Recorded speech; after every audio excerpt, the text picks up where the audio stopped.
దేవుని పరిశుద్ధ నామానికి మహిమ కలుగునుగాక. అనుదిన దైవ కృపా కార్యక్రమం ద్వారా దేవుని మాటలు వింటూ ఉన్న మీ అందరికీ ప్రత్యేకమైన శుభాలు తెలియజేస్తూ ఉన్నాం.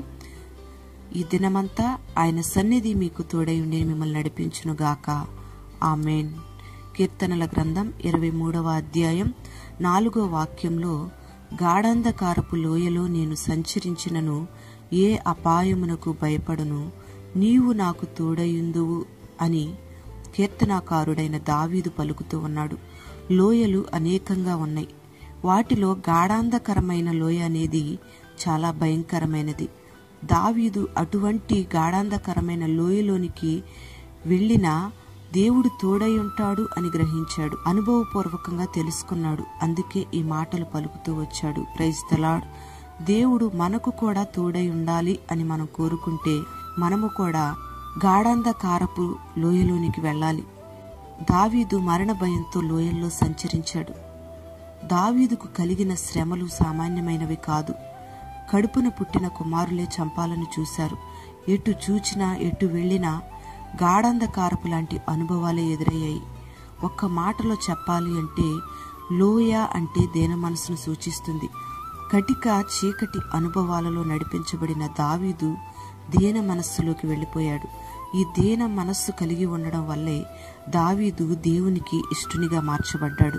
అందుకే దేవుడు దావీదు ఏ అంధకారపు లోయల్లో సంచరించినా దేవుడు దావీదును కాపాడుతూ వచ్చాడు.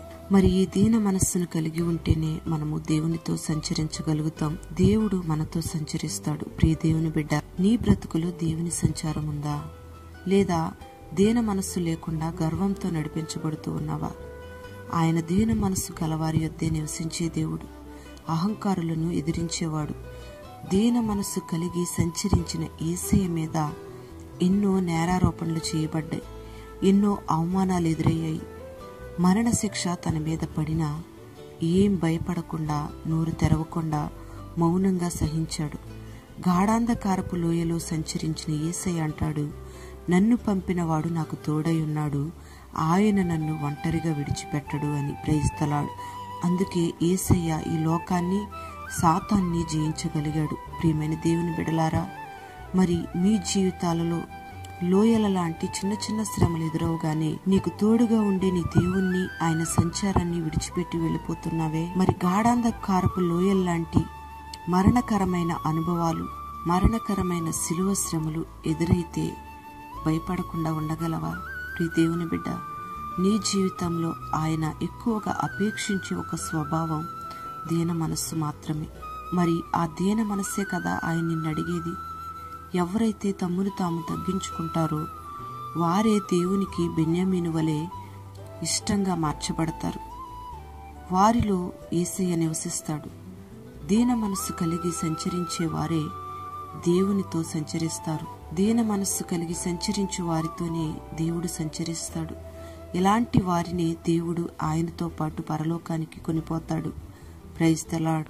ఈ భయంకరమైన మరణకరమైన ఈ లోయలోంచి నన్ను లేవనెత్తే వారెవరూ లేరని ఒకవేళ నువ్వు కృంగిపోతూ కుమిలిపోతూ ఎవరికీ చెప్పుకోలేని సమస్యల చేత నువ్వు వేధించబడుతూ ఉన్నావేమో, నా దేవుడు నీతో మాట్లాడుతూ ఉన్నాడు. నువ్వు దీన మనస్సు కలిగి ఉన్నట్లయితే నా దేవుడు నిశ్చయంగా నీ కలుగుతున్న ఆ శ్రమల్లోంచి, ఆ అపాయపు కోరల్లోంచి నీకు విడుదల కలుగు చేసి నీకు తోడయుండి నిన్ను బహుగా ఆశీర్వదిస్తాడు. అనేకులకు దీవెనకరంగా, అనేకులకు మాదిరికరంగా నా దేవుడు నిన్ను మారుస్తాడు. మరొక మంచి తీర్మానంతో మనస్సు మార్చుకొని, దీన మనస్సు యేసయ్య వలె నువ్వు ధరించుకొని, యేసయ్య వలె తగ్గించుకొని, తండ్రి ఎదుట నువ్వు లోబడి జీవించగలిగితే సకల ఆశీర్వాదాలను నా దేవుడు నీకు అనుగ్రహిస్తాడు. అట్టి కృపను నా దేవుడు నీకు అనుగ్రహించునుగాక. ఆమేన్. పరిశుద్ధుడవైన తండ్రి, నీకు వందనాలు చెల్లిస్తూ ఉన్నాం. ఈ మాటలు విన్నని బిడ్డల్ని మీరు దీవించమని ప్రార్థన చేస్తూ ఉన్నాం. కీర్తనాకారుడు గాఢాంధకారపు లోయ లాంటి అనుభవాల్లో సంచరించిన ఏ అపాయమునకు నేను భయపడను అని ఒక గొప్ప తీర్మానం కలిగి ఉన్నాడు. మరి అటువంటి అనుభవాన్ని ప్రభా నీ బిడ్డలందరికీ మీరు దయచేయండి. దీన మనస్సును ధరింపచేసి నీతో సంచరించే కృపను నీ బిడ్డలకు దయచేయండి. అపాయపు కోరలన్నిటిలోంచి మీరు తప్పించండి. నీ బిడ్డలకు మీరు తోడయుండి మీరు నడిపించండి. ఒక ధైర్యాత్మని బిడ్డల్లో మీరు పుట్టించండి. అయ్యా, నీ వలే దీన మనసును ధరించుకొని నడిపించబడడానికి మీరు కృపను అనుగ్రహించి నీ బిడ్డలను ఆశీర్వదించి వర్ధిల్ల చేయమని ఈ దినమంతా నీ సన్నిధిని బిడ్డలకు తోడుగా ఉంచి ప్రతి విధమైన ఆటంకాలను మీరు తొలగించి మహిమ మీరు పొందుకొనమని యేసు నామంలో అడిగి వేడుకుంటున్నాము తండ్రి. ఆమేన్.